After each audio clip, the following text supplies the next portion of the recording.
생각할 때 시험지적 신문을 생각을 했었어요. 시험지 신문이 크지 않지. 난 시험지 안 치.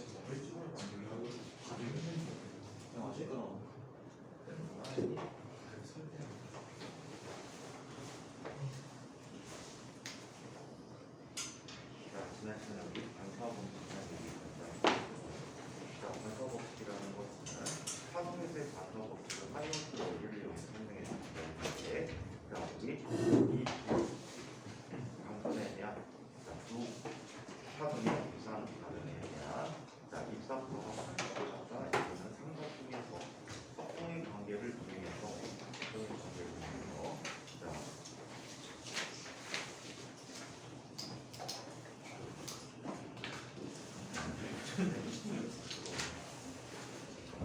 이용해서 우리 공사를 설명해 봤습니다. 그렇다면 굴절이라는 건 어떤 것일까? 파동의 굴절과의 굴절에 관한 얘기를 살펴보겠습니다.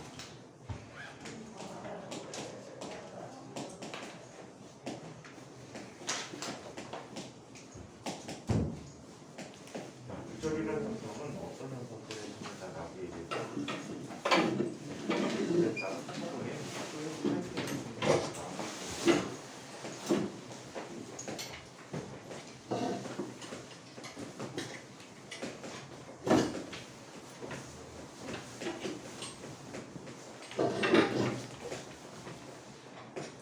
내질에 따라서 파동이 전달되는 정도가 다르다. 그 관계를 이용해서 굴절이라는 것이 일어나고 있다는데, 굴절을 설명하는 대표적인 역학적 모형이 이런 형태로 나타납니다. 이게 아스팔트가 있어요. 이게 모래밭이 있어요. 이때 자동차가 진행해옵니다.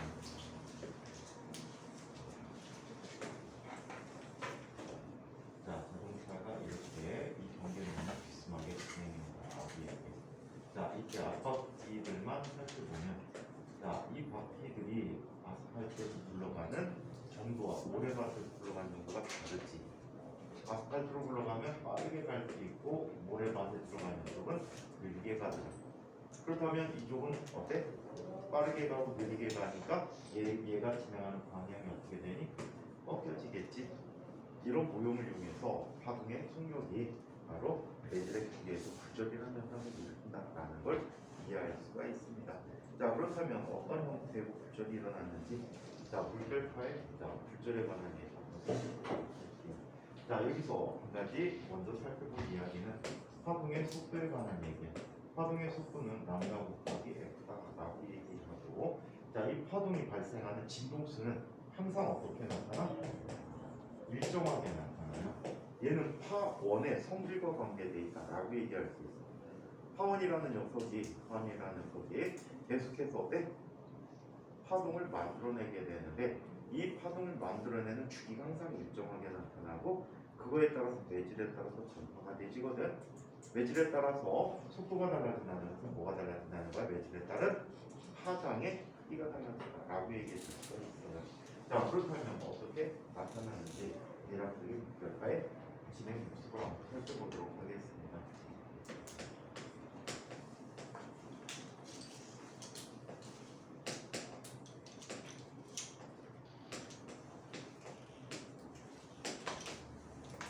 물결파의 굴절이라는 얘기를 한번 살펴보도록 할게요. 물결파의 굴절은 나타날 수 있어. 두 가지 모형으로 한번 얘기해 보도록 하자. 이쪽에 수면파 발생 장치가 있어. 물결파 발생 장치 또는 수면파 발생 장치라고 얘기하고 있는데, 얘네들 길다란 막대로 진동을 줘보자. 수면파 발생 장치 혹시 본 사람 있니? 얘는 어떻게 되어 있냐면 수조가 있어. 수조가 있고 위에 등이 있고 아래 투영 장치 스크린이 있어. 또는 밑에 불이고 위에 스크린이 있는 경우도 있는데, 보통 위에다 불놓고 아래 스크린을 만들어주게 돼. 이 수조는 투명하게 만들어져 있다. 그리고 한쪽에는 진동자들이 있어. 보통은 진동자가 동시에 두 개가 놓여 있어. 두 개가 있어. 이 진동자에 막대기를 연결해. 걔가 수명파를 발생시키게 될 거야. 그러면 이 아이는 어떤 파를 만들지? 어떤 파를 만들지? 평면파를 만들게 돼. 또는 이 막대를 조금만 공으로 갈아 껴. 나무공같이 생긴 걸로 갈아 끼면 얘네들이 동시에 땅땅땅땅 하게 되면 얘들은 전파원을 형성해서 구명파를 만들어줘. 또 이 녀석의 주기를 반대로 찍어줄 수도 있어. 반대로 찍어주면 유상이 180만큼 차이 나는 파동이 만들어지게 돼. 그래서 다양한 형태로 실험을 할 수 있는 장치라고 얘기합니다. 자, 이때 이 파원에 의해서 파동이 형성되죠. 자, 이런 파면을 형성해서 나오고 있는데 중간에 여기에 두꺼운 유리판으로 깔아붙고 하자. 두꺼운 유리판을 깔아붙자. 얘가 좋았습니다. 자, 두꺼운 유리판을 놓게 되면 파동의 속력이 변화를 갖게 됩니다. 이때 수면파에서의 파동의 속력은 물의 깊이의 제곱분에 비례한다라고 해요. 물의 깊이가 깊을수록 속력이 더 빠르다라고 얘기할 수 있어요. 자, 그러면 얘 두꺼운 유리판을 갖다 놓으면 깊이가 어떻게 되지? 깊이가 어떻게 됩니까? 깊이가 얕아지겠지. 깊이가 얕아지면서 어떤 일이 생깁니까? 화면의 변화를 갖게 돼요. 자, 깊이가 얕아지면 속력이 느려지고 속력이 느려지면 파장이 짧아지겠지. 파장이 짧아져서 짧은 파장을 갖는 자, 이러한 아이로 변화가 됩니다. 진행하는 방향이 꺾이지 않았는데도 불구하고 여기서 뭐가 일어났다라고 해? 굴절이 일어났다라고 얘기합니다. 오케이? 흔히 꺾이는 현상뿐만이 아니고 이렇게 파동의 속도가 달라지는 것도 역시 굴절이 일어났다라고 얘기합니다. 돈이 지금 무슨 일 하고 있어? 너 표정 보니까 나는 누구나 여긴 어디나? 그 표정이야. 정신 차려. 막 생긴단 말이야. 정신 차려야지. 뭐하는 짓이야. 자, 한편 여기에 파면의 모습을 어떻게 구분할 수 있을까? 파동의 모습을 구분하는 방식을 한번 얘기해 보도록 하자. 자, 얘네들은 아주 재미난 현상이 일어나. 어떻게? 마루 부분은 위로 볼록하지. 위로 볼록하게 되면 빛이 어떻게 들어옵니까? 위에서 똑바로 내려와서 아랫부분으로 굴절해서 지나가 버리는데, 자, 이때 위치에 따라서 굴절되는 방향이 틀려. 자, 그러다 보니까 이렇게 빛이 들어오게 되면 얘는 이곳에서 한 점에 모이게 된다고 얘기해요. 이렇게 모이게 되면 빛이 모이니까 무슨 무늬를 갖게 돼? 밝게 보이겠지. 바닥의 그림자가 밝게 보인다라고 얘기해요. 반면에 마루가 있는 부분은 어떻게 되어 보니까 빛이 진행해 와서 진행하는 방향이 이 방향으로 꺾이게 됩니다. 이것도 역시 물론 굴절이야. 이 방향으로 꺾이면서 어떤 일이 생기겠지? 어떤 일이 생깁니까? 빛이 퍼져버리지. 그래서 어두운 무늬가 나타납니다. 그래서 밝고 어두운 무늬를 이용해서 마루인지 골인지를 구분해 줄 수가 있다라고 얘기해요. 그래서 이 선들을 밝은 무늬다라고 얘기하면 마루인 부분들을 뭘로 연결한 거야? 가상의 선으로 연결해서 파면의 모습을 보여주고 있는 것이다 라고 얘기해 줄 수가 있습니다. 자, 이거에 대해서 삐딱한 방향으로 진행할 경우에 어떤 일이 일어나는지 한번 살펴보도록 합시다.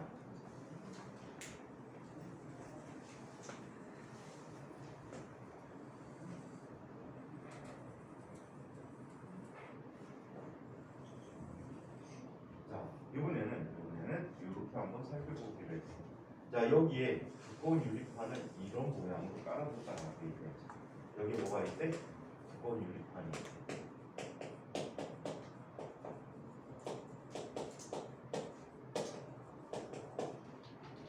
이거 아예 기초적인 부분에서 화면의 형태가 화면이 나타나는 걸 보고 어떻게 판단할지를 한번 이야기해 보도록 하자. 자, 화면이 이렇게 나란하게 오고 있어요. 자, 이쪽 면에서 화면이 이렇게 나란하게 왔을 거예요. 이때 이곳을 지나는 파장이 짧아져야 될까 길어져야 될까? 두꺼운 유리판에서 파장이 짧아져야 되겠지. 자, 파장이 짧아지기 위해서는 자, 길이가 이렇게 나타나야 돼. 자, 화면이 이렇게 형성되어야 돼.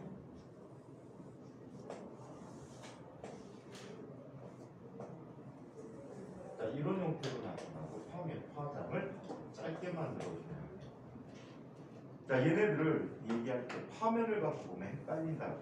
그래서 항상 파의 진행 방향으로 바꿔주는 게 좋아. 오케이? 파의 진행 방향을 바꿔주는 게 좋은데 이렇게 바꿔줘. 파의 진행 방향 화면에 항상 어떠한 수직이다. 수직이므로 이렇게 나타난다라고 보시면 될 것 같아요. 예? 그래서 주로 문제 수능 문제에서는 파면 형태로 요즘 많이 얘기해. 그래서 파면을 파의 진행 방향으로 풀어서 표현해주는 게 훨씬 더 쉽게 이해할 수 있는 부분이에요. 자, 한편 이런 거를 한번 살펴보도록 하죠.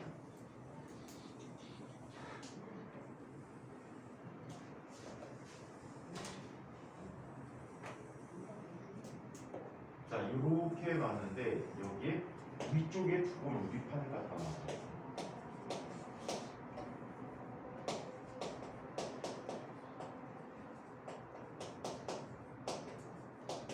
두고 유리판을 이렇게 갖다 놨어요. 자, 그러면 파가 이렇게 진행해 온대.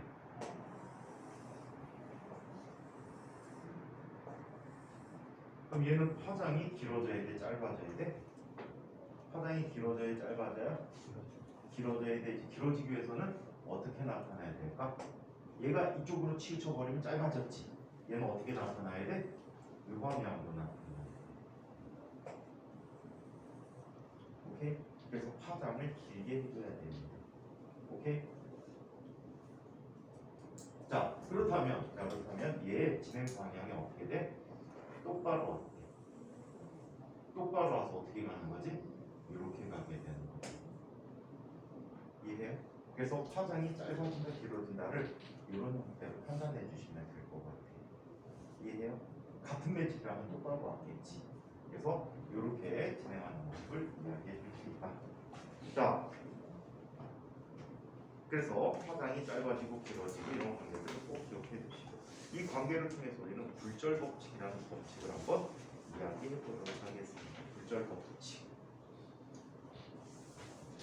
파동의 굴절 법칙. 파동의 굴절 법칙인데 이렇게 설명해 주고 있습니다. 여기서는 굴절률 얘기했는데 적절하지가 않아. 왜? 굴절률 얘기할 때는 보통 빛에 관한 얘기들을 살펴보기 때문에 파동의 굴절률과 빛의 굴절률을 따로따로 한번 살펴보도록 할게요.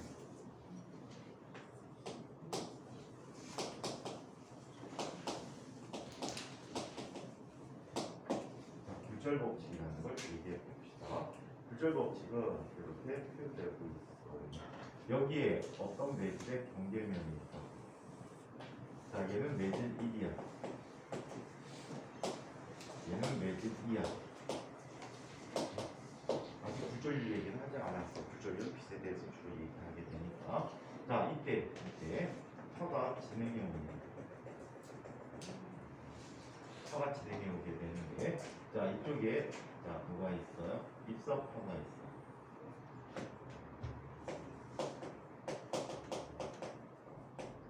이 입사파는 이 매질에서의 빛의 속력을 V원, 파장을 람다 원이라고 하고 진동수를 F라고 하는데, 굴절이 됐든 반사가 됐든 굴자에 대한 진동수는 항상 변화가 없다. 얘는 파원과 관계한다라고 얘기합니다. 오케이? 빛도 마찬가지야. 빛도 파원에 대해서 진동수가 결정되기 때문에 정상적인 조건 하에서는 빛의 파장이 변한다. 빛의 파장 변해도 진동수는 변하지 않는다. 빛의 진동수가 빛의 색깔을 결정해 줍니다. 파장이 결정하는 거는 빛의 진동수가 빛의 색깔을 결정해 주고 있어. 빛의 에너지가 필요해서 그렇지. HF라는 에너지 때문에. 자, 그 다음에 얘가 굴절을 해버립니다.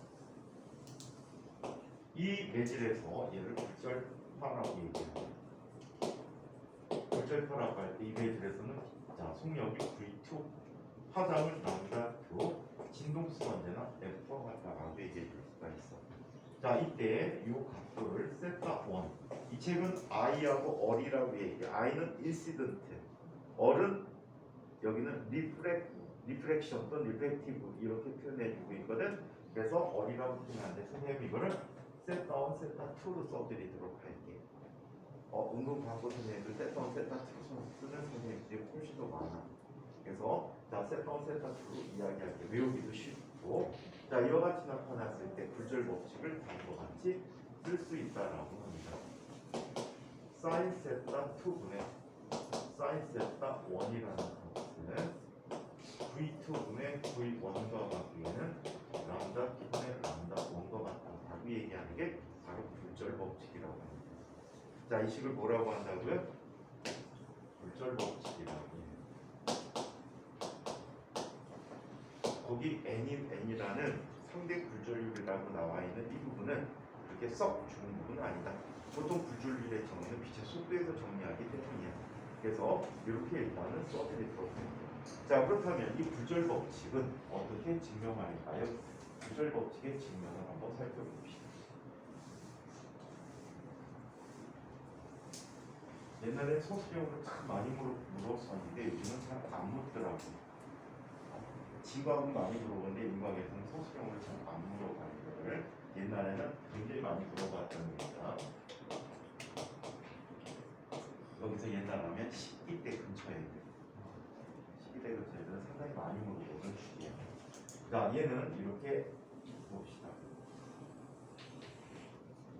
자, 이쪽에 나중에 이거 미분이라는 개념을 이용해서 지금은 아니야. 미분이라는 개념을 이용해서 자, 페르마 원리라는 걸 이용해서 한번 증명을 다시 해볼 거야.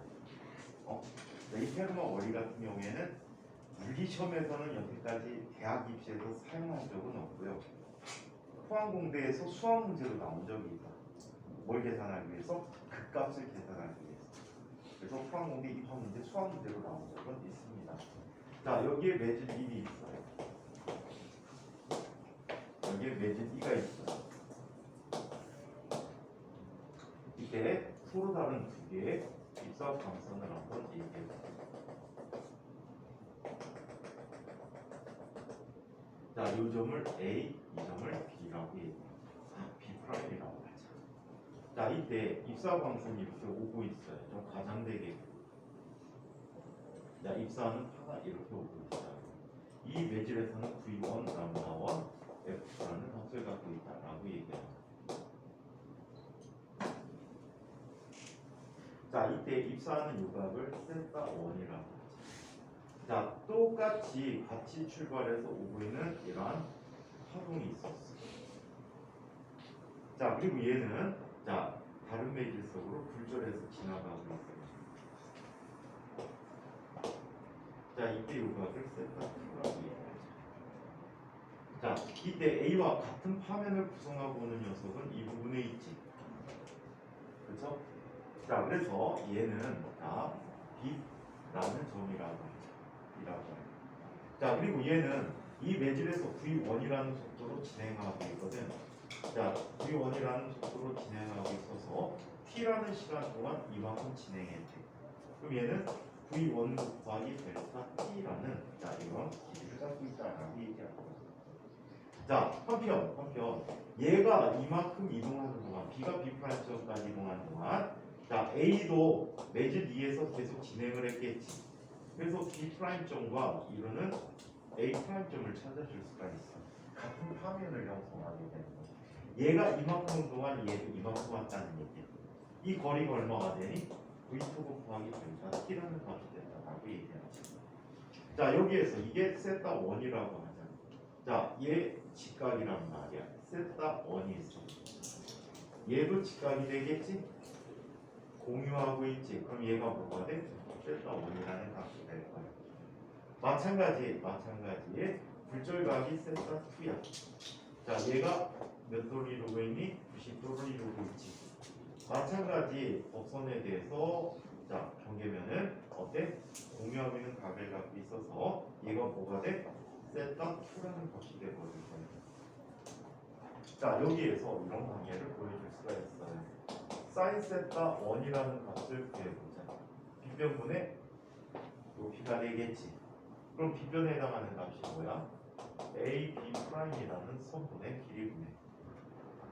V1 곱하기 델타 T가 됐대. 자, 그리고 사인 세타 2라는 값은 뭐가 되버리지?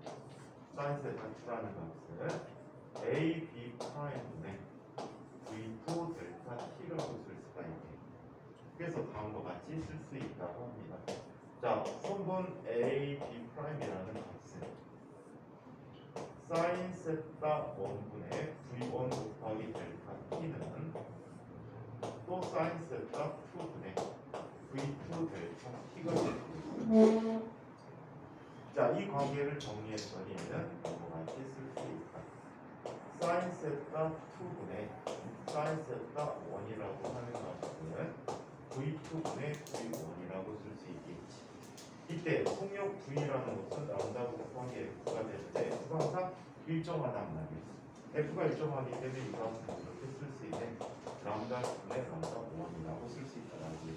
그래서 이 식을 일반적인 파동에서의 굴절 법칙이다라고 얘기하고, 이 방법이 바로 파이론스의 방법이에요. 얘는 파장이 주기 동안 가는 시간이 다를 때 여기에서 뭘 그려줘? 화면을 그려줘. 얘도 이쪽에 와서 파장이 짧아졌지.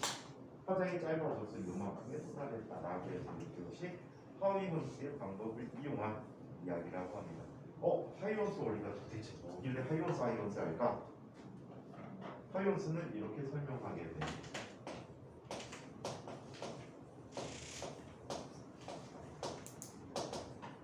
자, 후이겐스인데 하이론스라고 창시 개명 시켜버렸죠, 우리나라 오면서. 이분 네덜란드 사람이야. 네덜란드 그 말하는 게 발음이 독일어하고 거의 똑같거든. 독일어에서는 이 스펠링을 후이겐스라고 읽어요. 그래서 실제 우리 책에는 후이겐스로 소개하다가 이명박 때 영어가 많이 바뀌었지. 이명박 때 강제로 창시 개명을 시켜버렸어요. 외국 사람들 한국에 와서 창시 개명시켰는데 대표적인 분이 하이건스예요. 후이겐스가 이게 미국 사람들이 이걸 후이겐스라고 발음하는지 하이건스라고 발음하는지 모르겠어. 선생님 생각에는 미국의 지역마다 발음이 다 틀려서 동부 지역에서는 후이겐스라고 할 거고 남서부에서는 하이건스라고 할 수도 있어. 요즘 무궁화되는 경향이 자음들을 무궁화시키는 경향이 엄청나게 심해졌지. 모음도 앞에 오는 거는 액센트를 굉장히 작게 해서 발음을 굉장히 작게 해서 거의 무음에 가깝게 발음하는 경우도 되게 많더라고요. 자, 이 후이겐스 원리는 이렇게 얘기합니다. 자, 여기 어떤 평면파가 진행한다라고 얘기해요. 평면파가 진행한다라고 할 때 후이겐스는 이 얘기해서 모든 이 화면상의 점들이 새로운 점파원이 되는 거예요. 한 점파원이 돼버려서 이 점파원에서 각각 구면파를 그리는 거예요. 진행 방향에 대해서 구면파를 그렸을 때 이 화면이 중첩되는 곳을 자, 직선으로 나타내주면 얘가 뭐가 되는 거야? 새로운 파면이 되는 거야. 이 파면들이 각각이 모두 다 또 하나의 뭐가 돼? 파원이 돼. 그래서 그 파원에서 한 파장만큼 되는 구면파를 그리게 되면 역시 진행 방향에 대해서 중첩되는 곳에 뭘 형성해? 이런 선분을 형성해서 얘가 새로운 파면이 된다는 얘기야. 이걸 후이겐스 원리다. 자, 전파원에서 나오는 것도 많이 찾아야 돼. 한 점에서 한 파면이 이렇게 그려졌대. 이 파면의 모든 점들이 새로운 파원이 되는 거야. 새로운 파원이 돼서 각각에 대해서 다 구면파 하나씩 그려주는 거야. 자, 이런 식으로 구면파를 그리면 여기에 뭘 형성하게 되니? 자, 똑같은 이런 구면을 형성하게 돼서 얘를 뭐라고 해? 새로운 파면이라고 해. 이 각각의 점들이 또 하나의 다 파원이 돼서 또 한다는 거야. 이렇게 파가 진행하는 원리를 설명하게 되는데 이것을 후이겐스 원리라고 해요. 후이겐스는 이 방법 갖고 회절과 간섭도 설명해주고 있어. 오케이? 회절과 간섭도 설명해줄 수 있는데 일반적인 파동에 대해서고 빛에서는 그때 당시에 후이겐스 시절 당시에 간섭이나 회절을 관찰할 수가 없었어요. 설마 빛이 파장이 그렇게 짧으리라고 아무도 예상을 못했어. 보통 회절이나 간섭이 잘 일어나기 위해서는 간섭도 잘 일어나는 일단 기본적인 회절이 일어나야 하거든요. 이 회절이 잘 일어나기 위해서는 장애물의 크기가 파장 정도의 크기를 가져야지만 회절이 가장 잘 일어난다라고 해요. 근데 빛의 파장이 그렇게 짧을 줄 몰랐대요. 그래서 그 전까지는 장애물의 크기를 제법 크게 놓다 보니까 회절이나 간섭 현상을 거의 관찰할 수가 없었지. 처음 간섭이라는 현상을 관찰한 분이 0이라는 분인데 0은 엄청나게 작은 틈을 만들었지. 0.0몇 미리 정도 칼에 흠집낸 정도의 슬릿을 만들어서 그걸 이용해서 실험을 하니까 회절이 또는 간섭이 잘 일어나게 된다라고 얘기하는 거예요. 자, 그래서 이런 굴절 법칙을 봤습니다. 그러면 빛에서의 굴절이라는 얘기를 한번 살펴보도록 하죠. 빛에서의 굴절. 이거 실험하고 찍어요. 실험하고. 실험한 거요? 밑에 투영 장치가 있잖아요. 투영 장치 사진으로 찍어야지. 왜요? 좀 조그마니까 찍을 수 있어요. 누가 조금해? 슬리드 조그맣고 전자를 조그맣죠. 어? 슬리드 조그맣고 전자를 조그맣고. 전자를 왜 여기서 전자를 쓰는 거예요? 입자가 전자는 빛이 아니잖아. 그 물질 파괴냐니까 다른 거는 디텍터 갖고 측정을 해요. 아니면 감광 집어요. 간섭 일어나는 한 번도 못 봤어요? 빛의 간섭? 사진으로. 이런 안타깝다. 레이저 포인터 혹시 아니? 레이저 포인터? 문방구 가면은 뭐 뻑큐 모양도 있고 사슴 모양도 레벨탑 있고 별거 다 있거든. 그래갖고 빛을 비추면은 얘가 무늬가 생겨. 본 적 있어? 그런 거? 근데 잘 보면요 2차, 3차 무늬가 나타나. 알아? 뻑큐 무늬 하나만 보면 중앙에 뻑큐가 있고요. 주변 위, 아래, 좌우로 뻑큐가 2차 무늬, 3차 무늬가 생겨. 회절 무늬야. 이해해요? 그게 조그마한 보면은 밑에 앞에 그 뭐라고 해야 돼? 슬릿을 갖다 놓은 거거든. 뻑큐 모양의 슬릿이나 이런 걸 갖다 놓거든. 눈으로 봐봐. 보이나? 안 보여. 엄청나게 가는 틈을 만들었는데 그 틈을 갖고 애들이 무늬가 나타나고 주변에 2차 무늬, 3차 무늬까지 나타나. 근데 이거를 실험자들도 되게 재미난 게 그거예요. 간섭 실험을 할 때 아주 인접하게 종이에 이렇게 하면 잘 보여. 종이에 좀 얇은 종이에 칼집을 하나 내. 불투명해야 돼. 칼집을 내. 그리고 칼집 사이의 간격을 0.1mm 정도만 해. 굉장히 인접해 있지. 그러니까 레이저 한번 비춰봐봐. 그럼 뒤에 줄무늬가 나타나. 여러 개. 그건 간섭무늬야. 그때는 밑에 뻑큐 빼줘야 돼. 뻑큐 빼주고 날 광선 갖고 쏴주면 돼. 근데 처음에 너무 가까이 붙여놓으면 날광선이 어떻게 되니? 밀집돼 있어. 그래갖고 슬릿 사이에서 벗어날 수가 있어. 그래서 거리를 약간 주면 얘가 그때 퍼지거든. 그 퍼진 빛 갖고 보면은 얘를 관찰할 수 있어. 불쌍하다. 딱 옛날에 선생님은 초등학교에서 다 보여준다. 레이저 포인터 사다가 장난감 사다가 다 보여준다. 레이저 포인터를 문방구에서 파는지 어쩐지 모르겠다. 옛날에는 애들 막 팔았거든. 요즘 그거 성인들한테만 팔 수 있지. 19세로. 빨간색도 청소년들한테 막 팔아. 실제로 대박이 나는데. 선생님 대학 다닐 때만 해도 사람들이 레이저에 대해서 되게 무지해가지고 레이저 하면 다 로봇 생각했거든. 그래갖고 대학생들도 몰랐어. 그래서 학교에서 행사하고 날 때 엄청나게 장난쳤는데 물리학 가다 보니까 레이저 발진기가 있단 말이야. 그냥 헬륨 네온 내지에서 그때 당시에는 그때 돈으로는 비쌌지. 요즘은 얼마 안 비싸. 그래갖고 그거를 갖다 놓고 손으로 들 수 있거든. 그래서 사람 지나가는데 그 앞에다 이렇게 비춰줘. 바닥에 빨간 점이 생기잖아. 그 사람들이 지나가다 이상하게 봐. 그래서 잡으려고 해. 그럼 살짝 앞으로 움직여. 쫓아가서 또 잡으려고 해. 그럼 살짝 움직이면 이상하잖아 느낌이. 그럼 두리번거리기 시작한단 말이야. 그때 살짝 치워. 모른 척하고 이렇게 구경해. 그때마다 사람들 레이저의 존재에 대해서 몰랐어. 장난을 엄청나게 했지.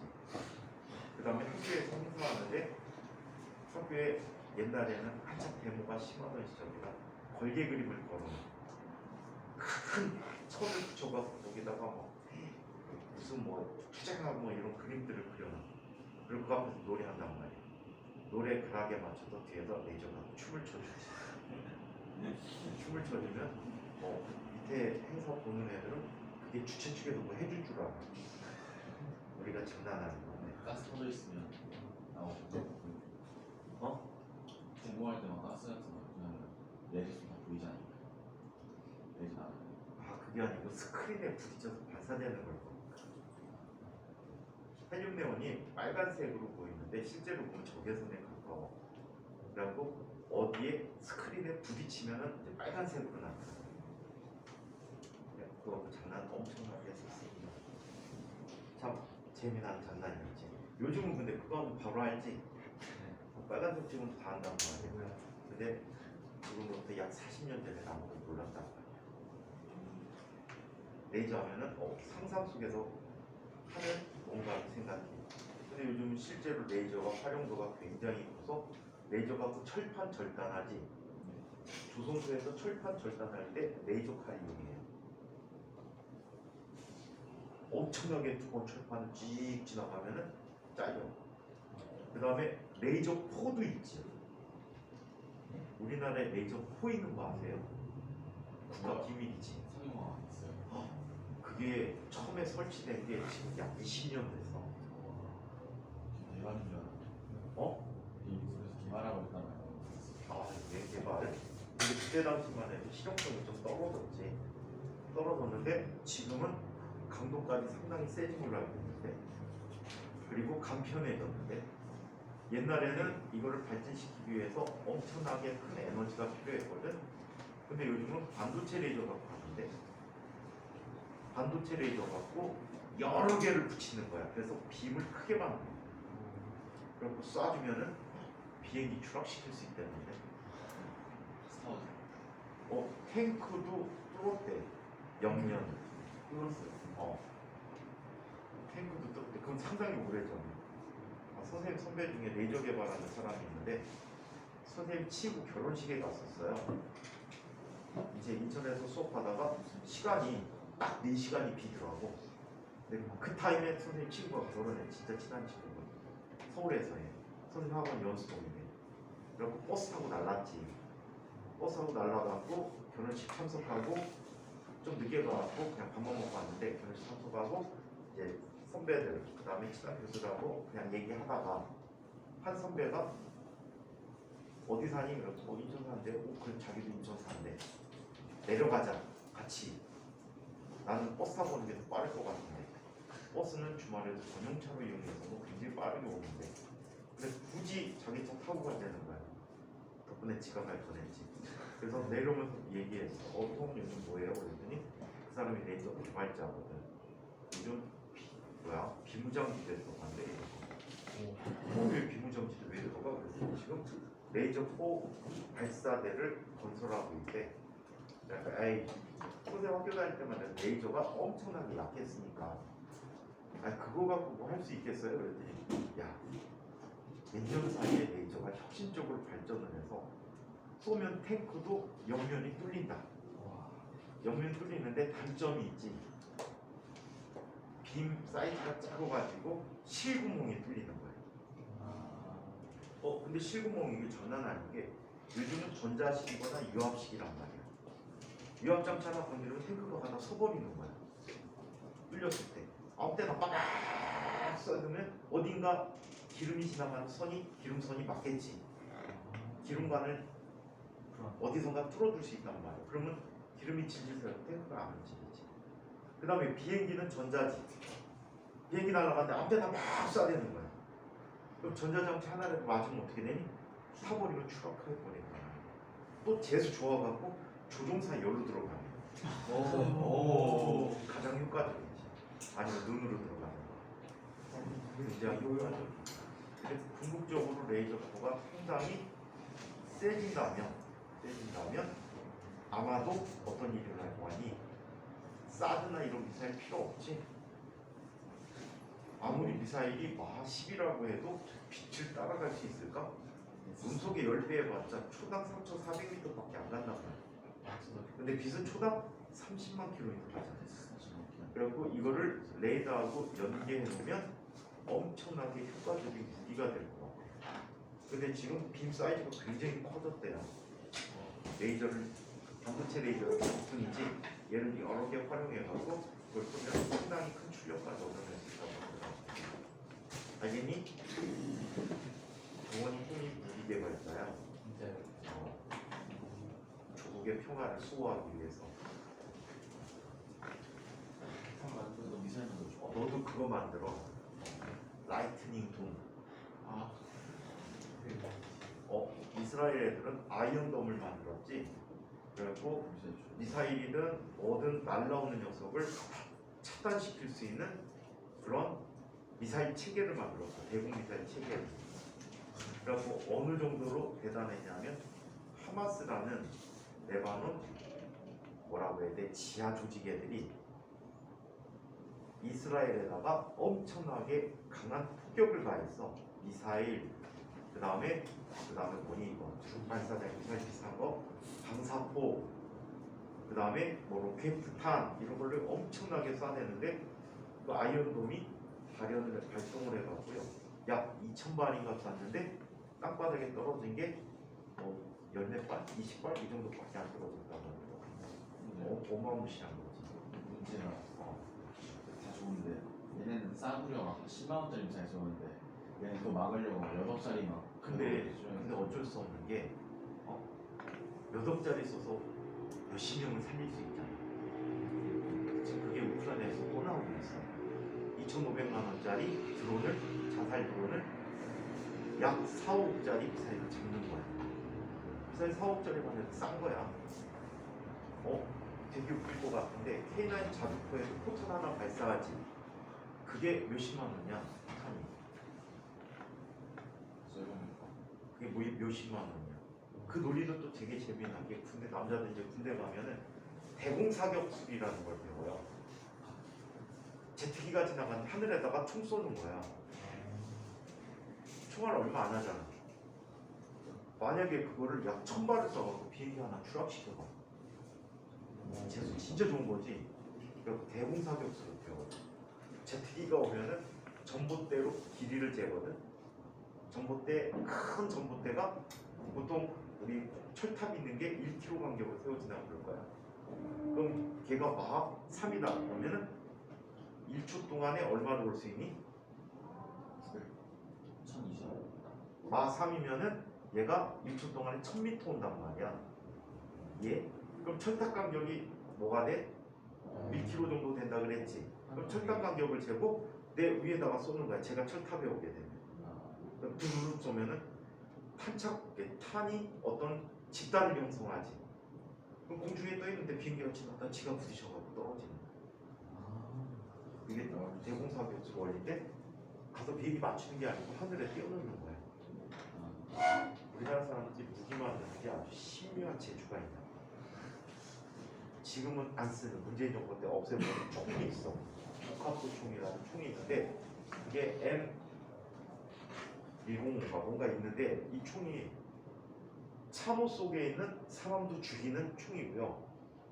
총알이 날라오면 그 총알을 추락시켜요. 격추시켜요. 그래서 나를 보호해줘. 나만 보호해줘. 옆에 사람 몰라. 원리는 이거야. 총알이 날라올 때 저기서 총이 날라오는 걸 짐작하면 내 앞쪽에다 총을 발사해요. 총이 발사된 후에 앞에서 얼마 안 가서 앞에서 터져. 막 터지면 총알이 날라오다 그 중에 하나하고 부딪힐 수 있겠지. 속도가 워낙 빠르기 때문에 부딪히면 그냥 보조매에서 얘가 딴 방향으로 가버린단 말이야. 물론 옆에 있는 친구가 맞아 죽을지도 몰라. 옆에 있는 친구가 맞아 죽을지도 모르는데 일단은 내가 안 맞는 게 중요하니까. 그래서 없애는 방법이 있어요. 근데 그게 자주 스스로 폭발한다 그래가지고 문제는 것도 없었는데 개선할 생각이 없는 거지. 개선한다면 충분히 세계적인 소총이 될 수 있는데 그게 꿈의 소총이라 그래요. 미국 애들이 엄청나게 개발하려고 노력했던 소총이야. 근데 우리나라는 거의 뭐 완성 단계고 실제 실전 배치까지 됐는데 총기 사고가 가끔 난다 그래가지고 없애버렸어. K2 흑표전차도 없어질 뻔했지. 왜 없어질 뻔한지 아니? 거의 전 세계적으로 드물게 우리나라 탱크들은 잠수도 합니다. 우와. 강을 건널 때 굳이 다리를 놓지 않고 깊지 않은 강이라면 5m인가 10m까지 허용이 돼 있지. 위에 쭉쭉쭉쭉 빼갖고 튜브 같은 걸 빼갖고 그 위에 지휘관이 지휘하고 탱크는 물속으로 지나가요. 근데 그거 하다가 펌프가 잘못됐다나 어땠다나 해갖고 사람이 좀 죽었어요. 그래갖고 없애버린다는 거를 간신히 유지했지. 없애버린다는 거. 그래서 전 세계 탱크 중에 유일하게 잠수하는 탱크가 우리나라 탱크입니다. 나 잘 만들어.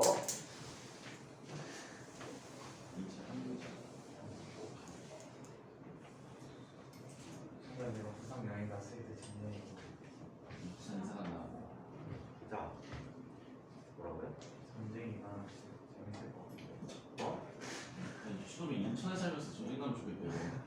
아니 뭔가 멋있잖아. 인천이 전쟁 나면 상당히 위험한 도시인 게 첫 번째, 북한의 공습 대상이 될 가능성이 높은데 북한 애들이 우크라이나처럼 다 알겠지만 사회 기반 시설을 무너뜨리려고 하겠지. 그래서 송도에 가면은 LNG 기지가 있어요. LNG 기지인데 원래 약속한 게 탱크 3개가 4개까지 주는 건데 지금 10개도 넘게 들어왔어요. 그러니까 서울, 우리나라의 3분의 1, 서울 경기 북부 지역까지 중부까지 이 인천에서 공급하는 LNG로 생활을 영위하고 있어요. 그래서 걔가 터지면 어디까지 피해 입는다고 하냐면 송도에서 약 10km 떨어져 있는 주황까지 불바다 된다는 얘기가 있어요. 두 번째, 인천엔 인천공항이 있죠. 미사일 오폭하면 청담 쪽에 떨어질 수 있죠. 그 바로 앞에 인천 화력발전소 있죠. 인천 화력발전소는 서울, 경기 북부, 서울도 이제 인천의 쏠린 쪽, 그 다음에 인천 지역, 경기 중북부까지 전원을 공급해 줍니다. 그러면 미사일 맞을 가능성이 굉장히 크죠. 김포 인근에 군부대들 상당히 많죠. 해병대 있죠. 해병대 있죠. 그 다음에 지금은 없어졌는데 연안부두라는 곳에 연안부두에 인천 원래 해군 2함대 사령부가 있었죠. 지금 평택으로 갔습니다. 그 다음에 인천 지역 지나가다 보면 곳곳에 군부대 있죠. 그리고 송내와 인접한 쪽에는 17사단 군부가 있죠. 그래서 인천은 공습당하면 가장 공습을 많이 할 가능성이 있어요. 평화로웠으면 이제 실제는 어떻게 해? 너잘 싸울 것 같다. 나쁜데 이러고 너가 제일 먼저 들어가. 너랑 미국의 어떤 전쟁 시뮬레이션 하는 애들이 북한과 우리나라 군사력을 넣어가지고 시뮬레이션 했어요. 그리고 초반에 전쟁 초반에 하루 정도 약간 밀린대요. 약간 밀리다가 갑자기 쭉 올라가던데. 그래서 북한 전쟁까지 전쟁 끝났는데 약 2주 정도 걸린다는 시뮬레이션 결과가 있더라. 다 중국 애들이 참전을 하지 않는다는 거예요. 개만하 진짜.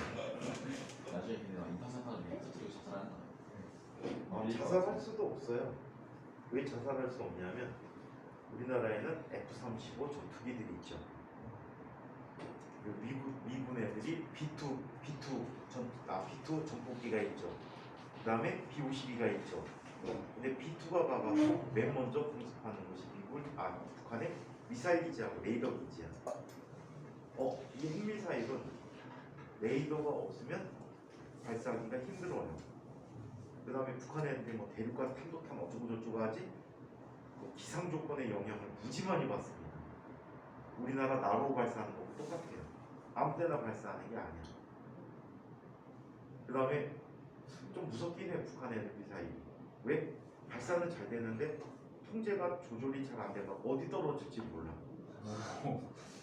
미국 애들이 가장 무서워하는 게 그거야. 어디 떨어질지 몰라. 그리고 언제 떨어질지도 몰라.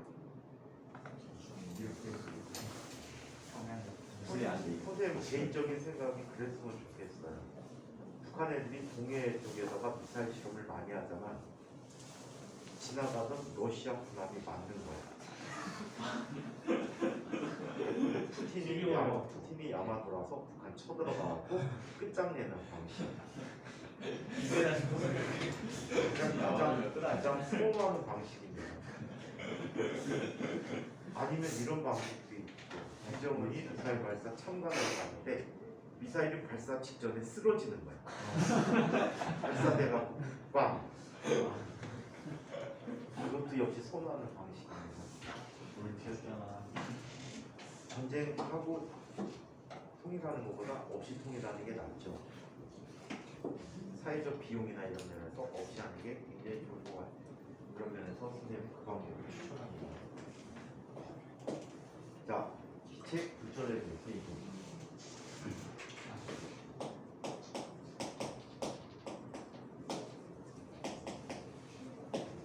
자, 빛의 불전에 대해서.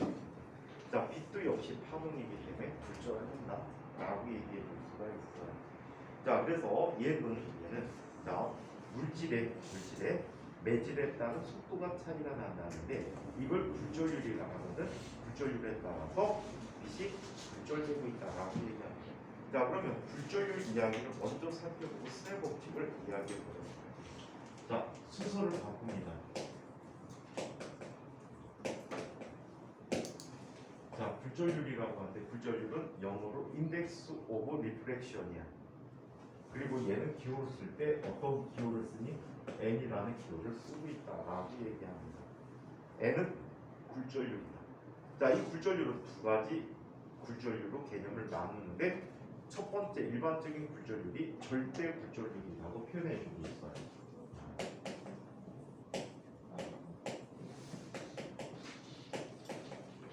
우리가 흔히 굴절율이다 그러면 이 절대 굴절율을 얘기합니다. 자, 진공 중에 빛의 속도에 대한 속력에 대한 매질 속에서의 빛의 속력의 비례.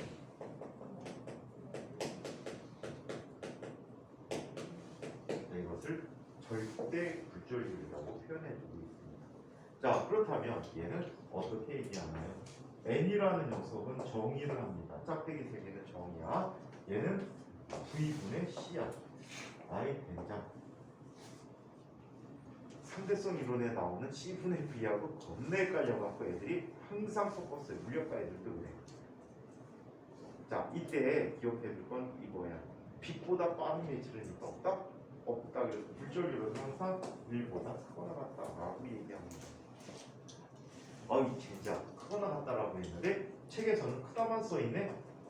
진공까지 포함하자면 크거나 같다라고 하는 게 맞아요. 자, 그래서 이렇게 나타내고 있다라고 합니다. 그래서 항상 이거가 크거나 같다라고 이야기를 하죠. 자, 몇몇 물질에서 굴절율을 기억해보면 자, 진공이나 공기는 굴절율을 뭐라고 써? n을 1이라고 씁니다. 자, 그 다음에 물속에서의 굴절율은 뭐라고 씁니까? 3분의 4로 기억해야 되는 게 편리합니다. 1.33이라고 쓸 때 3분의 4로 기억해야 되세요. 자, 그 다음에 유리의 굴절율은 얼마? 2분의 3. 얘는 2분의 3 정도의 값을 갖게 돼. 자, 유리에 어떤 물질이 첨가되느냐에 따라 굴절율의 변화를 갖게 됩니다. 그래서 뭐 어떤 건 1.5이라든가 어떤 거는 1.3에 그래서 그 성분에 따라서 굴절율이 좀 달라질 수 있는데 중심값이 1.5라고 기억하면 될 것 같아요.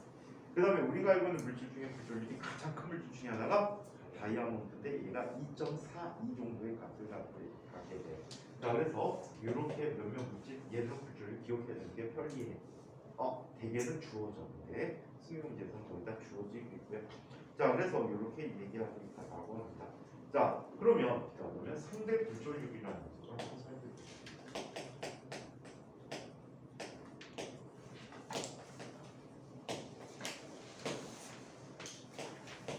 자, 상대 굴절율이라는 걸 살펴보자. 한 매질에 대한 또 다른 매질에서의 빛의 속도에 비교됩니다.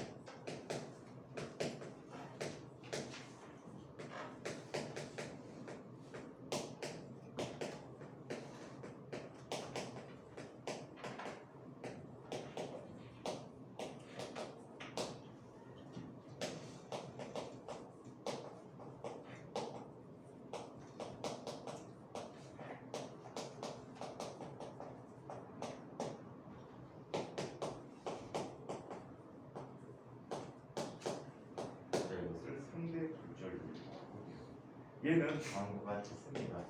n 1, 2라고 하면 얘는 n1분의 n2라고 쓰게 돼요. 매질 1에 대한 매질 2에서의 빛의 속도액이다 라고 얘기해 줄 수가 있습니다. 아시겠어요? 자, 이게 상대 불전율이다라는 걸 잘 기억해 주세요. 자, 그럼 얘와 연관된 이야기들을 한번 살펴보고 자, 얘와 연관된 그림도 한번 살펴보도록 하겠습니다. 자, 이렇게 얘기해 줄 수가 있습니다. 자, N12라는 건데 상대 불전율이라는 몇몇 성질을 한번 살펴볼게요.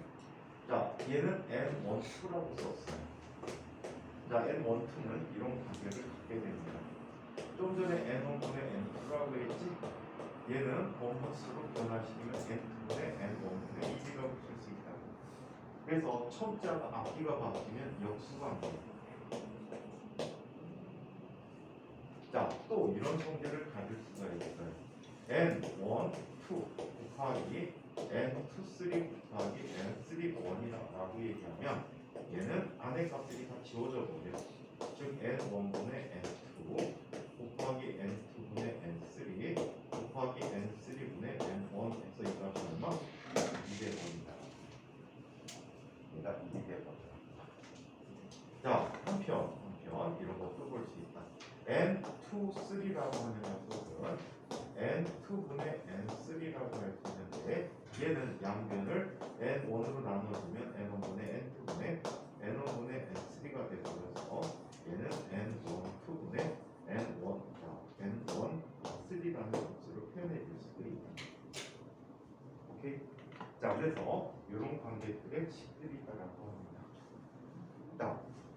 이거는 스넬 법칙 배운 다음에 그림하고 얘를 연관시켜야 되겠다. 자, 그러면 스넬 법칙, 빛의 색, 불절 법칙을 한번 이야기해 볼게요.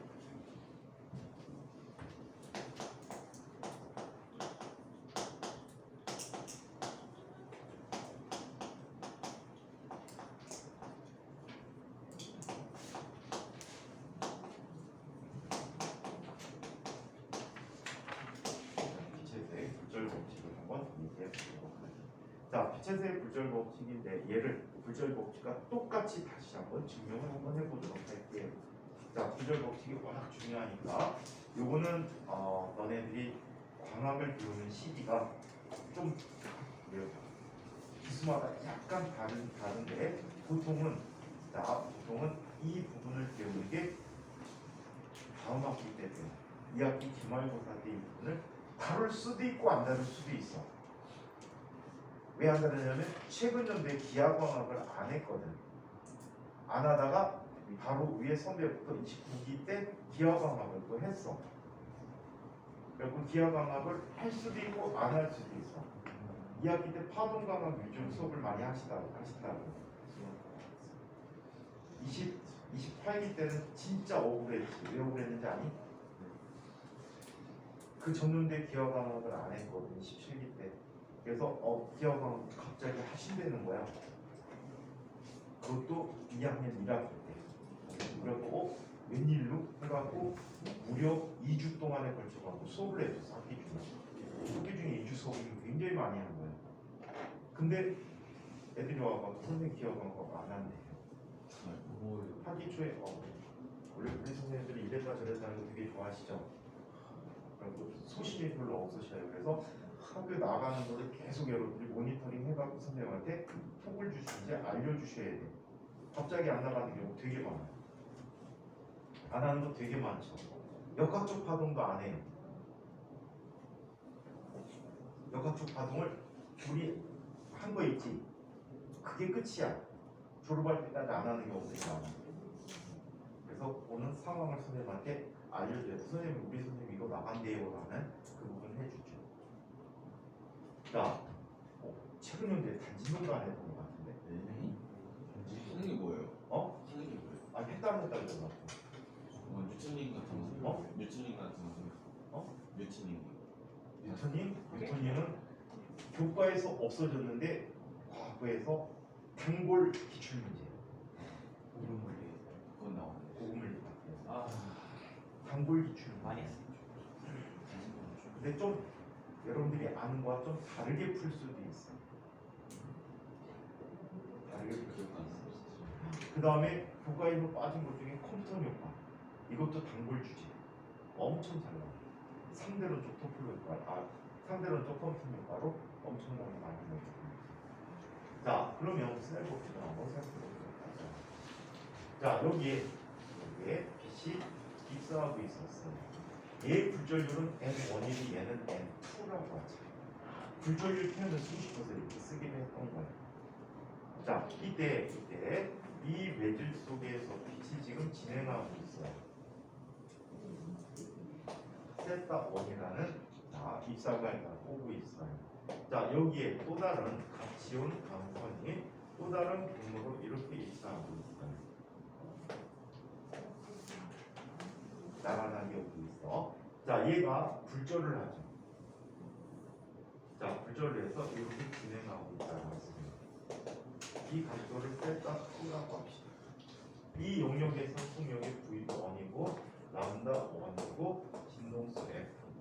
이 용역에서는 V2고 람다 2고 진동수 F가 됐다라고 얘기합니다.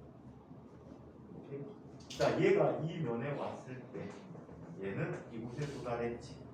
이게 A점이고 B점이고 이게 V1 델타 T라고 해요. B 프라임점이고 그러면 A 프라임점은 어디에 생겨? 이 위치에 생기겠지. A 프라임점이 생겼단 말이야.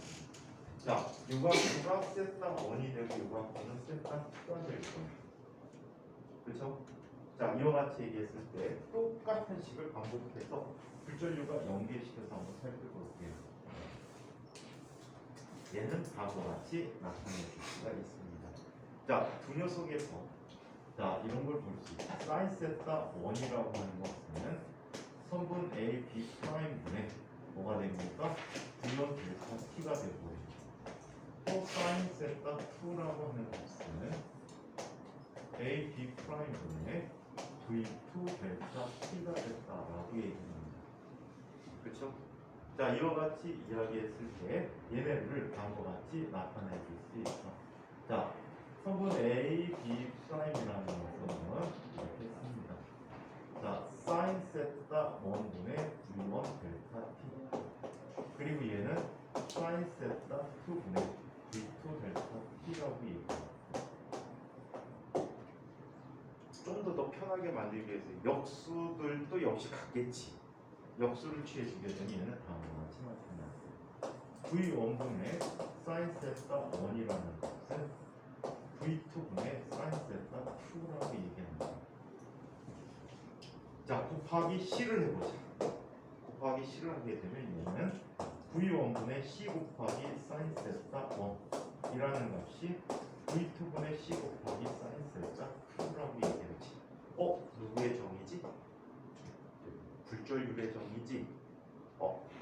절대라는 말 안 써도 되는 게 보통 절대라는 말을 생략하고 시험에 절대 불절율이 거의 안 나와. 다 상대적 불절율 나고 상대 불절율 거의 안 나고 절대 불절율만 나와. 그냥 불절율하면 그냥 절대 불절율이다라고 보시면 될 것 같아요. 자, 얘는 뭐가 돼? N1 곱하기 사인 세타 1이라고 하고 얘는 N2 곱하기 사인 세타 2라고 해서 선생님이 가장 선호하는 스넬 법칙이에요. 가장 선호하는 구절 법칙이에요. 얘는 수능 문제에서 엄청나게 편리함을 줄 수가 있는데 어떤 부분에서 편리함을 줄 수 있는지 한번 볼게요. 세타를 무지무지 작다는 가정을 하게 되면 N 세타 1은 N 세타 2가 돼요. 그래서 기미디형을 판단할 때 엄청나게 유리해요. 어떻게 유리합니까? 각도가 크면 N이 작아야 되겠지. 입사각이 크면 불절율이 작은 물질이에요. 얘기? 불절각이 작으니까 불절율이 큰 물질이에요. 이 판단을 할 때 좋고요. 또 얘는 이렇게 쓸 수 있어요. 자, V1분의 세타 1이라는 값은 V2분의 세타 2라고 해요. 각도가 크면 속도도 큰 거다. 오케이? 각도가 크면 빛의 속도가 큰 것이다 라고 보면 돼요. 오케이? 자, 그래서 이렇게 쓸 수 있는데 자, 요 판단 기준을 쓸 때 엄청나게 유리하기 때문에 선생님 개별적으로 이 식을 좋아합니다. 자, 얘를 확장해 주면 다음과 같이 확장해 줄 수 있죠. 이 식은 알고는 있어야 되는데 권장해 주진 않아. 왜 권장해 주지 않냐면 상당히 많은 애들이 이거 첨자 때문에 헷갈려가지고 틀리는 경우들이 많아. 오케이? 그래서 이 식을 이용해서 만드는 게 헷갈리지 않고 더 좋을 것 같아. 자, 얘는 이렇게 한번 보기로 하자. 이 식을 다시 정리해주면 얘는 뭐가 돼? 사인 세타 2분의 사인 세타 1이라는 값이 돼버리지? 얘는 V2분의 V1이야. 아까처럼 V라는 녀석이 뭐가 돼? 람다 곱하기 F가 되니까 F가 일정일 때는 람다 2분의 람다 1이라고. 오케이? 자, 굴절률에 관한 식을 만들어 버리면 여기에 양변에 C를 곱해주면 범부 수처리가 돼버리지. 그래서 얘는 이렇게 나타나는데 얘는 자 V1분의 C, V2분의 C가 돼버려. 그래서 얘가 뭐가 되니? N1분의 N2야. 굴절률을 빼놓고 나머지들은 다 어때? 같은 쪽에 첨자가 있다라고 보시면 돼요. 자, 얘는 상대 굴절률이지 N1, 2라고 쓰게 됩니다. 그래서 얘는 외우는데 좀 효용성이 좀 떨어져서 차라리 이거하고 N에 대한 속도 관계만 이용해서 푸는 게 훨씬 더 정직하게 풀 수 있는 것 같아요. 쉽게. 자, 그러면 자, 여러 개의 경계가 겹쳐 있는 경우를 한번 이야기해 보도록 하자. 여러 개의 경계가 있는 경우를 얘기해 봅니다.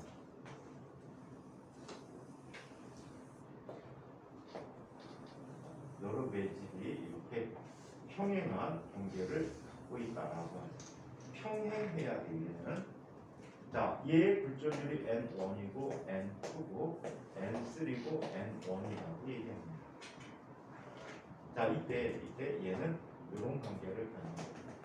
처음 위치에서 빛이 입성합니다. 자, N2가 더 크다면 굴절을 더 심하게 하겠지. N3가 작다면 굴절이 이렇게 됐다고 하지. 그럼 굴절률이 가장 작은 물질이 얘일 거예요. 왜? 각도가 가장 크니까. 자, 이와 관계된 각도가 그래서 똑같은 각도로 입사합니다. 그러면 얘는 N1이 매주로 하겠지. 그럼 이 각도와 이 각도가 서로 어떻게 해야 돼? 같아야 합니다. 그래서 이렇게 관계가 되어 있는 녀석은 다음과 같은 식을 쓸 수가 있다라고 합니다. N1 곱하기 사인 세타 1, 얘 세타 1이야. 얘가 세타 2, 얘가 세타 3라고 한다면 이 값은 N2 곱하기 사인 세타 2, 이 값은 N3 곱하기 사인 세타 3고 다시 N 곱하기 사인 세타 1이라고 할 수 있다. 오케이? 자, 이런 식을 볼 수가 있고 두 번째 여기서 나타난 게 앞에 상대 굴절률에 관한 식이야. N1, 2 매질 1에 대한 매질의 상대 굴절률을 자, 이거 곱하기 N2, 3 N3, 1이다 보니까 얘는 원위치로 들어갔으니까 굴절률이 1인 상태가 되겠지. 오케이? 자, 그 다음에 또 이런 식도 써줄 수 있었지. 아까 썼던 식이야. N2, 3라는 식은 N1, 2분의 N1, 3다라고 쓸 수도 있었지. 오케이? 또 예를 들어 N3, 1이라고 하는 것은 N1, 3분의 2라고 쓸 수도 있겠지. 그래서 이런 형태로 바뀌어지는 이야기라고 합니다. 자, 그래서 스넬 법칙을 책으로 한번 빠르게 정리해 보도록 하죠. 파동과 마찬가지로 빛에서도 내질에 따라서 그 진행 속력이 다르기 때문에 빛이 서로 다른 반자, 서로 다른 매질의 경계면을 비스듬히 지날 때 매질의 경계면에서 굴절하여 빛의 진행 방향이 변하게 됩니다. 굴절 현상이 일어나도 빛의 진동수는 변하지 않는다. 자, 1. 스넬 법칙, 굴절 법칙. 매질 1에서 매질 2의 경계면에 빛을 비스듬히 입사하게 되면 일부는 반사하고 나머지는 굴절하여 진행한다. 반사와 굴절이 항상 동시에 있습니다. 자, 이때 입사광선과 굴절광선 법선은 같은 평면 내에 있고 빛의 입사가 I, 굴절과 얼, 여기는 세타1, 세타2 대신에 I와 얼을 썼어요. 그리고 각 매질에서의 빛의 속도를 V1, V2, 파장을 람다2라고 할 때 다음 관계를 갖는다. 사인 얼분의 사인 I는 V2분의 V1은 람다2분의 람다1은 얘는 N1분의 N2가 되고 N1, 2라고 써주게 됩니다. 자 여기서 N12는 매질 1에 대한 매질이 상대 불절율이라고 합니다. 자 절대 불절율에 관한 표현이 있어요. 불절율이라고 이야기가 되겠지. 자 진공에서 빛의 속력은 일정함으로 이를 기준으로 하여 다른 물체들의 불절율을 정의할 수 있는데 이를 절대 불절율 또는 그냥 불절율이라고 표현한다. 절대 불절율 N은 물질에서 빛의 속도 V에 대한 속력 V에 대한 진공에서 빛의 속력 B가 된다면서 N은 V분의 C다라고 하기에는 1보다 크거나 같다라고 합니다. 불절율은 단위가 없지요. 당연히 속도 B에 대한 값이 돼버리니까 얘네들은 단위가 없고 진공에서의 절대 불절율은 1이 돼버린다. 그래서 1보다 크거나 같다라고 얘기하는 거지. 자 물질에서 빛의 속력은 진공에서의 빛의 속력보다 항상 작으므로 물질의 절대 불절율은 항상 1보다 크게 나타난다. 절대 불절율이 큰 물질일수록 물질에서 빛의 속력은 느리고 진공에서 물질로 입수하는 빛의 공간은 더 많이 꺾이게 된다. 살펴보니까 이 관계지. 불절율이 작으면 이게 일정해야 되니까 세타가 커야 해. 각도가 크고 각도가 크면 속도도 빠르다. 그래서 불절율이 작은 쪽에서는 빛의 속력이 빠르다라고 얘기해요. 나중에 이런 얘기를 할 거야. 뒤쪽에서 소환매질, 미란매질이라는 표현을 쓰게 될 거거든. 소환매질이라는 것은 빛의 속력이 빠른 매질, 불절율이 작은 매질을 소화다라고 얘기하고, 미란매질은 불절율이 큰 물질이야, 빛의 속력이 느린 물질이다라고 얘기할 때 그건 미란물질이다라고 표현을 하게 돼. 나중에 이제 반사에서 우리 고정단 반사, 자유단 반사라는 걸 배우게 되는데 역학적 파동에도 내용도 나오고 빛에서도 고정단 반사, 자유단 반사가 있는데 그때 소하다 미라다라는 표현을 많이 쓸 거예요. 그때는 빛에 대해서는 불절율과 관계된 값이다. 물질의 밀도가 아닌 불절율과 관계된 값이다 라고 기억을 해두십시다. 자 아무튼 이렇게 된다. 밑에 자 진공에서 물로 가는 경우, 진공에서 유리로 가는 경우, 진공에서 다이아몬드로 가는 경우인데 점점 더 심하게 휘고 있죠. 맞아? 점점 심하게 휘고 있고 여러 가지 물질의 절대 불절율인데 세 가지만 기억하면 돼. 진공물은 1, 진공과 공기는 1, 물은 3분의 4, 그리고 유리는 2분의 3이다라는 것만 기억하고 있으면 될 것 같아요. 자, 상대 불절율이라는 표현이 나왔지. 매질 1에 대한 매질 2의 불절율의 비를 상대 불절율이다라고 얘기합니다. 자, 그래서 상대 불절율이 이렇게 표현되고 있다라고 하죠. 그래서 N12는 sin 얼분의 sin i, 얘는 V2분의 V1, 그리고 얘는 N2분의 C 분의 N1분의 C가 되고 얘는 N분의 N2라고 하는데 굳이 이 방법으로 하지 말고 그냥 선생님 아까 해드린 방법대로 그냥 기억해두는 게 좋을 것 같아요. 가장 쉬운 증명법인 것 같아요. 자, 시선 집중은 한번 읽어보시면 이해하실 수 있을 것 같고요. 불절율 사이의 관계도 지금 좀 전에 해드렸던 이야기가 됩니다. 자, 그러면 우리 주위에서 나타나는 여러 가지 불절 현상 몇 가지 것만 한번 살펴보도록 하겠습니다. 자, 몇 가지 것만 살펴보시고요. 자, 첫 번째 이야기. 자, 소리의 불절이라는 얘기를 한번 살펴보자.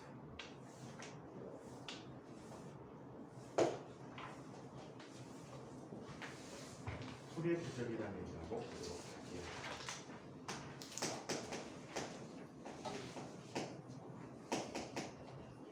자, 우리는 불절이 어떻게 일어나?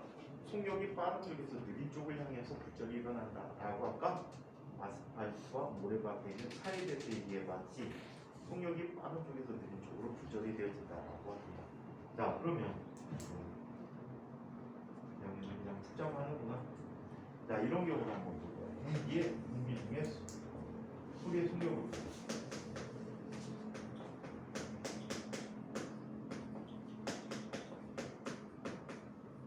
자, 공기 중에 소리의 속력이라는 걸 얘기해 보죠. 도윤이 무슨 일이니? 졸려? 동물이도 졸려? 대웅이 도윤이 니네 오늘 무슨 일이 나왔다. 도윤이는 어제 잠 푹 자본 것 같은데 우진이하고 보통 이 시간대 줬는데 안 졸고 있잖아. 대웅아 좀 떠야지. 짬들을 이용하지 말란 말이야. 있었다고 진짜? 계속 거짓말이죠. 진짜? 아니면 손가락 사고 손가락 자르기? 아니면 명예를 사서 오씨. 손가락 손가락 자 그러면 자 공기 중에 소리 성형은 이렇게 얘기하는 거예요. 온도 T도씨에 대해서 현재 얼마지? 예? 소리 성형 얼마지? 331 플러스 0.2kg. 자, 좀 더 정확히는 왜 그러냐 자소서에 있어요. 331.5 더하기 0.6T의 값을 쓰게 돼요. 자, 그래서 이런 값을 쓰게 돼서 보통 우리 실온에서의 소리 속력을 약 330 정도로 쓰게 됩니다. 자, 그래서 이렇게 나타내 줄까라고 하는데 온도가 높을수록 소리 속력이 빠르대요. 오케이? 온도가 높을수록 소리 속력이 빨라서 어떤 일이 벌어지는지 한번 살펴보겠습니다. 자 여기에 자, 두 사람이 서로 산에 서서 이야기를 할 거예요. 소리를 지릅니다. 자 이때 낮이래요. 낮이면 어떤 일이 생기지? 지표면은 태양의 복사에너지 때문에 온도가 높게 나타나고 공기 중은 상대적으로 온도가 낮게 나타날 거예요. 지표로부터 멀어지기 때문에. 자 그러면 여기서 소리 지르면 소리가 어떻게 됩니까? 빠른 쪽에서 느린 쪽으로 가버리죠. 그래서 이렇게 올라갑니다. 이렇게 올라가게 돼요. 반면에 밤이 돼버리면 어떻게 되지? 이렇게 돼버려요. 자, 지표 온도는 엄청나게 금세 떨어지고 공기 온도가 자, 높은 온도를 유지하게 될 거예요. 그러다 보니까 소리가 어떻게 됩니까? 자, 이 사람이 지르는 소리가 어떻게 나타나지? 땅 쪽으로 뻗어버리겠지. 이렇게 돼요. 이거를 이용한 게 방음벽이에요. 방음벽을 보면 어떻게 나니? 낮에 차들이 지나가니까 이 사람에게 못 가게 하려고 이렇게 해놓고 이렇게 막아놓는 거야. 처음엔 이것도 없었다. 처음 설치할 때 이것도 특허야. 꺾어놨더니 몇 도 각도로 꺾어놨더니 소리가 다 잡히더라. 요거 대신에 높이려면 더 높은 높이를 쌓아야 되거든. 그래갖고 경제적으로 훨씬 더 절약되고 방음 효과가 좋고. 근데 밤의 소리를 100% 못 막는단 말이야. 방음벽. 그래서 평촌 일부 지역에서는 방음 터널을 만들어 버렸지. 그래갖고 불난 거야. 그래서 많이 죽어버렸지. 간양. 자, 그래서 이렇게 나타납니다. 그래서 우리 속담에 낱말은 새가 듣는 낱말은 쥐가 듣는다라는 속담 얘기고 여기다 붙여가고 쓰고 있지. 그래서 소리도 이런 속력의 차이 때문에 굴절이라는 현상을 하게 됩니다. 굴절이 있다라고. 실제로 아파트 사시는 분들은 느낄 거예요. 낮에 놀이터에서 떠드는 소리 잘 들려? 안 들려. 그냥 올라가 버려. 벽 타고 그냥 올라가 버려. 문 열어놔도 잘 안 들려. 근데 밤중에는 어떻게 되니? 밤중에 옛날에 이런 적이 있다. 선생님이 맨날 살던 아파트에 바로 아파트 현관 앞쪽에 벤치가 있어. 동네 아줌마 4명이서 술 처먹고 거기서 떠드는 거야. 새벽 5시까지. 짜증나갖고 내려갔어. 그만 떠들고 집에 들어가 찾아가고. 그게 언제부터 시작되냐면 5시쯤부터 시작된 거야. 5시에서 12시. 아니 미안해. 1시쯤에 시작된 거야. 1시쯤에 캔맥을 사갖고 아줌마한테 왔어.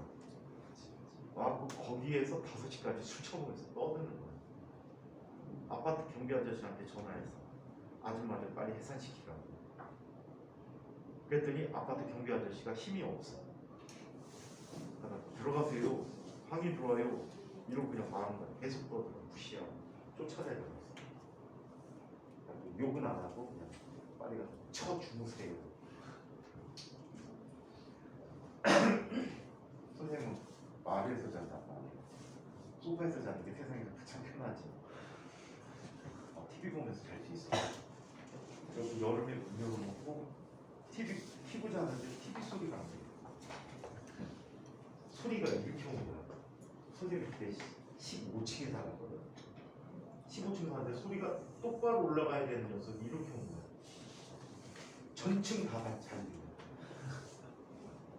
그리고 다음날 가고 그 경비 아저씨한테 아저씨 벤치 좀 없애버리세요. 자, 그래서 이런 얘기까지 해드렸습니다. 자, 그다음 얘기들은 우리 불절을 이용한 현상 중에 떠보이기라는 현상이 있어. 떠보이기는 시험 주제로 엄청나게 좋은 주제예요.